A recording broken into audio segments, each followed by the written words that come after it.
কাউকে নামাজের আহ্বান জানালে সে যদি ভুল বুঝে বলে জ্ঞান দিও না, সেক্ষেত্রে আমার করণীয় কি? এটা হলো আমাদের দেশের সমস্যা। কাউকে ভালো কিছু বললে কি বলে? জ্ঞান দিতে এসো না। মানে আমার এত জ্ঞান উপচে পড়তেছে, তোমার জ্ঞান রাখার জায়গা আর নাই। ভাবটা এরকম না?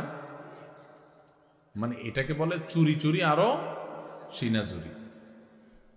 নামাজ পড়ে না বেনামাজি, আরেকজন যখন নামাজের আহ্বান করছে বলবে ভাই তোমার শুক্রিয়া, থ্যাংক ইউ সো মাচ, তুমি আমার একটা ভালো কাজের কথা বলছো ভাই, ঠিক আছে দোয়া করো, আমি চেষ্টা করি ভাই।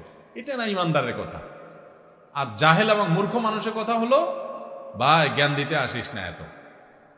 তার মানে তোমার জ্ঞান আছে, তোমার জ্ঞান থাকলে তো তুমি নামাজ পড়তে যাইতা। তুমি যে অজ্ঞানী, তুমি যে মূর্খ, এটা তো তুমি প্রমাণ করো তোমার কর্ম দ্বারা। আর যদি বলো না নামাজ পড়তে হবে এটা আমি জানি, তো যাই না শুনেও যদি নামাজ না পড়ো তো তোমার মুগুর তো ডবল পড়বে কিয়ামতের ময়দানে। আমাদের দেশে অনেক সময় অন্যায় কাজের থেকে মানুষ বাধা দিলে বা ভালো কাজের নির্দেশ করলে আমরা অনেকে বলি জ্ঞান দিতে আইসো না। এটা অহংকারীর কথা, এটা কোনো বিনয়ী মানুষের কথা না। আপনাকে যদি কেউ ভালো কাজের উপদেশ দেয় তো আপনার তো সৌভাগ্য, আপনি সেটাকে ভালোভাবে নিবেন। আলহামদুলিল্লাহ, একটা মানুষ আমাকে ভালো কাজ করতে বলছে, খারাপ কাজ করতে তো বলে নাই। অতএব জ্ঞান দিতে আইসো না, এটা অহংকারীর কথা, এটা কোনো মুসলমানের কথা না।